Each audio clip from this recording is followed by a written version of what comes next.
So I want to be a teacher. A few months ago, I made a video that I no longer wanted to be a teacher, despite it being like my lifelong goal and dream to be a teacher. And I gave a few reasons, and I think I've matured a little. And although I still stand by the point that teaching is not where it should be as a profession, and there are many things that I think need to improve, I will say that I want to be a teacher again. And there are a few reasons that I'm going to talk about in this video. And this video is kind of to encourage people, because I know there's a lot of teachers quitting right now. If you're quitting, you have your reasons, and that's cool. But I just want to make this video for aspiring teachers who have heard so many bad things about teaching, and I want to address those things because there's a lot of teachers quitting for a reason. But I also want to encourage you and say, even though it's not a perfect environment, obviously you want to be a teacher for a reason, and I think that we can still make a difference. So I'm gonna get into that. So I always wanted to be a teacher, grew up wanting to be a teacher, could not imagine myself doing anything else.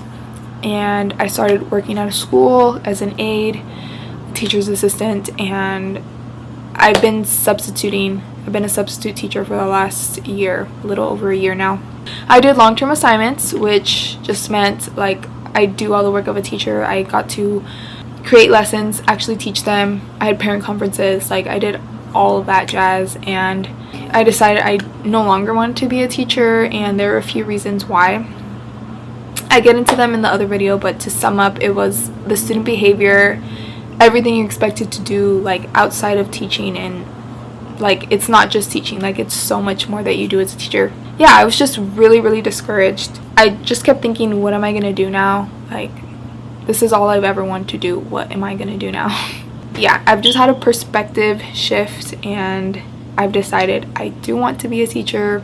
I mean, as of right now, who knows if I'll change my mind again, but yeah, I've decided I do want to be a teacher for a few reasons. Primarily, I want to help people, right? There are many professions where you can do that, but I think through teaching, you're able to connect with students and kind of inspire them and uplift them and encourage them.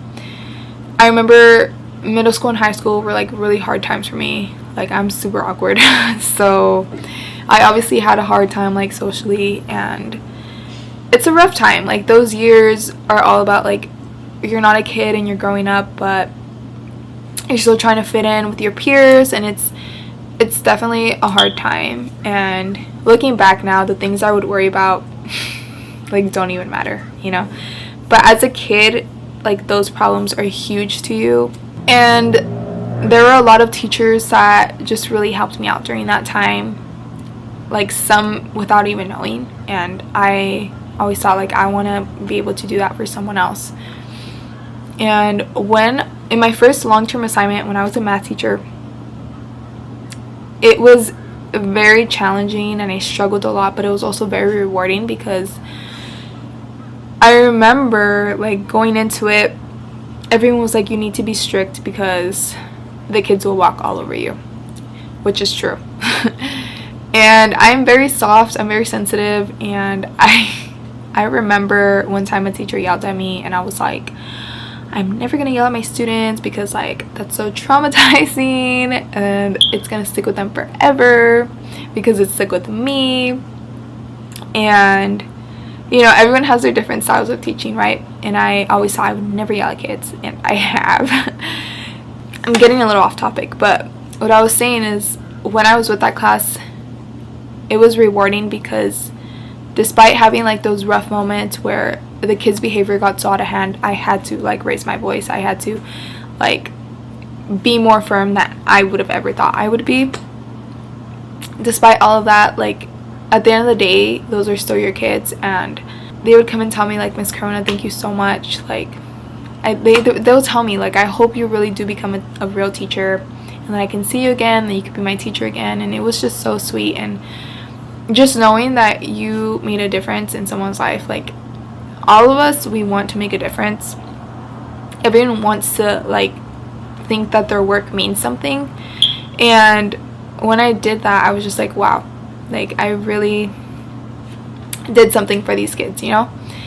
And that's like such a good feeling. And that was one of the main reasons why I wanted to be a teacher. At the same time, you love the kids so much and you want them to succeed so much that you a lot of times put it upon yourself to make sure that every single kid is paying attention, every single kid is understanding the material, every single kid is okay, like socially, mentally, all of that. And when you see that there are kids that, you know, are still struggling despite like you putting in all your effort and, you know, going the extra mile so that they can understand things, or going the extra mile so that they know that you care, it's really hard and frustrating because you think, what am I doing wrong? You know, and that's the problem that I had, is that sometimes I would stay up till 10 like studying the math, because I'm not like naturally good at math. Like, again, I believe anyone can be good at math with effort, practice, you know, but math doesn't come easily to me. So I definitely had to study, and I studied hard because I didn't want to like ruin like math for the kids, you know. And then I would go and like the kids wouldn't care.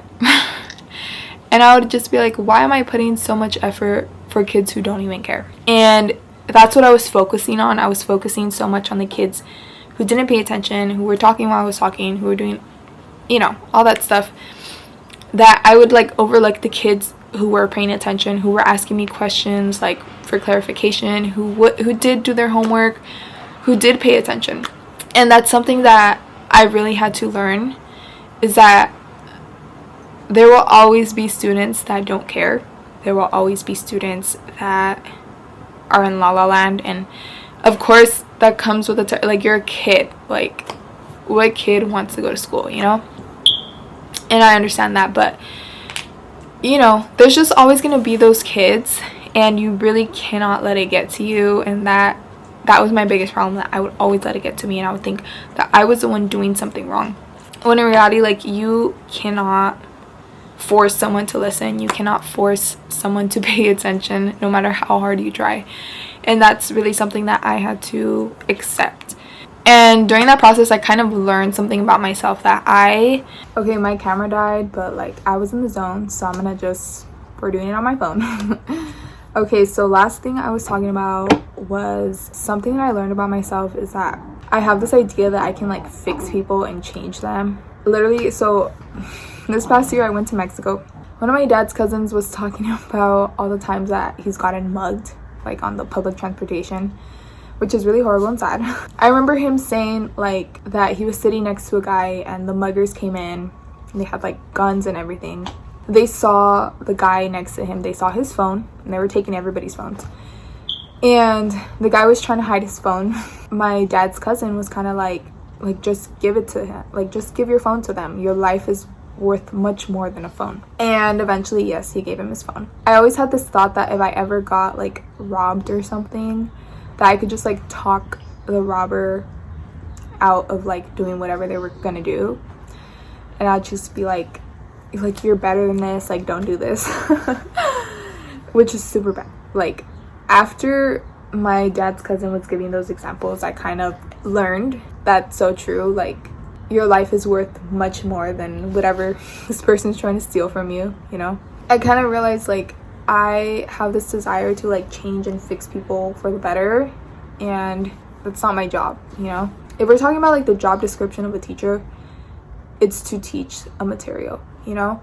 Obviously, throughout the process of teaching, you make connections with your students, and you form a bond with them, and you really care about these kids as if they were your own. And obviously any parent gets sad when their kid doesn't want to do good or doesn't want to do things that are good for them, you know? So as a teacher, I would get so upset and take it upon me when students didn't want to do their work. And I was like, what can I do to make them want to do the work? What can I do to make them excited about school?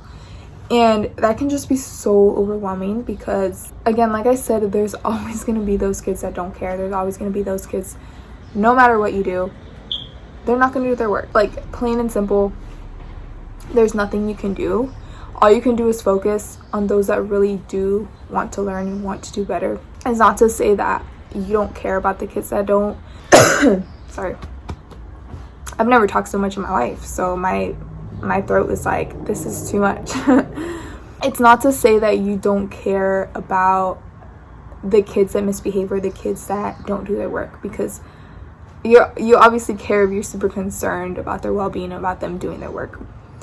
It's just to say that you try your best, and that's it. It's really hard, I'm telling you, because you care so much about these kids. But that's what I've been kind of telling myself. Like, right now as an art teacher, I'm teaching art and PE. I mean, it's kind of hard to do that, but in art I have an actual classroom, and I mean, come on, it's art. Like, you would think it's the funnest class ever, but I still have kids that just sit there and do nothing. You just sit there, and I try my best to not let it get to me. And past me would like try to convince them, like, come on, you need to do your work, you need to care about your grades, you need to do better. But now that I've matured, I give them one reminder, and I say, hey, let's make sure we're on task. And that's their choice, because I cannot control people, I cannot force people to work, and I don't want to waste my energy doing that, you know? I'm only one person, I only have so much energy, and I know that I've given that student my best. I know I've provided them with whatever they need to be successful as a student, and if they choose to not take that and try their best, then that is on them. And that is the biggest reason that I've changed my mind on being a teacher, because that was one of the big reasons why I didn't want to go into teaching, because I said, these kids don't care, so why should I, you know? But that's not true. There are kids that do care. You know, I have kids like coming and ask me about their grades like every day. So there are kids that care, and you shouldn't let the kids that don't care ruin the profession for you. And again, that's not the only reason teachers are quitting.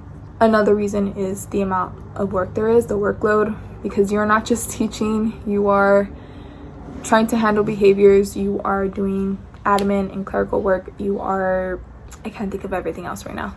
You are planning your lessons out, right? You are grading assignments, you're inputting grades, it's so much stuff. And again, I'm not saying this to be like, oh, like, poor me, like, poor teachers, they have so much to do, you know, because every job has its thing, you know. I just think the thing about teaching is everywhere we're kind of sold this idea of what teaching is, and it's not that at all. Yeah, so it is a little surprising when you dream of this career your whole life and then you actually get into it and you're like, this is not what I was expecting at all. So yeah, so for the teachers that are quitting, like, I totally get it, you know. And for the teachers, for the aspiring teachers that are looking at everybody quit and they're like, what? You know, these are kind of the reasons why. Like, the workload, there are many teachers that they get to school super early and they leave super late because of all the work that they're doing, which pretty much you're working for free because you do not get paid for the extra hours that you work. But in reality, sometimes it is hard to get everything done within contract hours, which is why a lot of teachers take work home. And so I've decided to switch that mindset. Just like any other job that I've had, when I get home, that switch is off, and like, I have my own life, you know.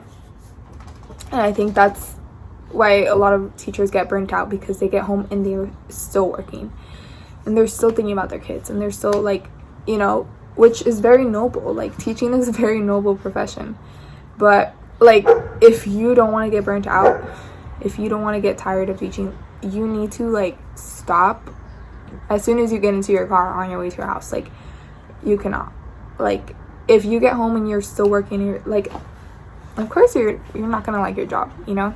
I've seen a lot of teachers saying just like they stop working at contract hours, and whatever doesn't get done, you know. And that's true. Like, that's really all you can do. So yes, I've decided to become a teacher again. Another reason that I actually didn't want to pursue my teaching credential, because I have my bachelor's degree, but I'm in California, so in order to be a teacher you need a bachelor's and a teaching credential. I did not get my teaching credential because two reasons. One, I'm already in a lot of debt and I didn't want to get into more debt. Two, I'm not very career driven. Like, I don't care if I become a CEO or not. Like, please, I actually don't want to be a CEO. Like, the responsibility, oh my goodness, no. And there's nothing wrong if you're a CEO, like, you do you. But I like, my work is not my life. I want to do work and then come home and not think about it. Secondly is because when I have children, if I have children, I really hope and pray I have children and my own family, like, I don't want to work, because I think that kids need their mom, you know, kids need their parents, and at least for a certain amount of time when my children are little, I would like to stay at home with them, be a stay-at-home mom. Like, that is the dream life. So I was like, why am I going to go and get a teaching credential when I sorry, again, never talked this much in my life. I was like, why am I going to go and get a teaching credential and get into more debt when I'm just going to be a stay-at-home mom, stay-at-home wife? So there's no point, you know? And part of me is still in the back of my mind, I'm like, you know. But I also think that it's really good to be prepared, even if you do plan on staying at home. And I also thought to myself, like, I want to get married, I want to have kids, but what if it doesn't happen? You know, I'm young right now. I have the opportunity and the space to, like, finish my schooling as far as, like, my credential and do that. So why not, you know? And I originally was going to do my credential where I did my bachelor's, and that's why I was going to be in much more debt. Right now, what I'm doing, I'm trying to save as much as possible, and I'm going to California school, state school. That way it is a little more affordable. It is still a little pricey, but it is definitely way more affordable than what it would have been had I gone through the private school that I went to. That's where I'm at right now. I plan on teaching Spanish. I'm actually studying. I'm in between math and Spanish. I would prefer upper grades. Yeah, I hope this video helped. I hope this video encouraged or helped you somehow, and I hope you have a good day.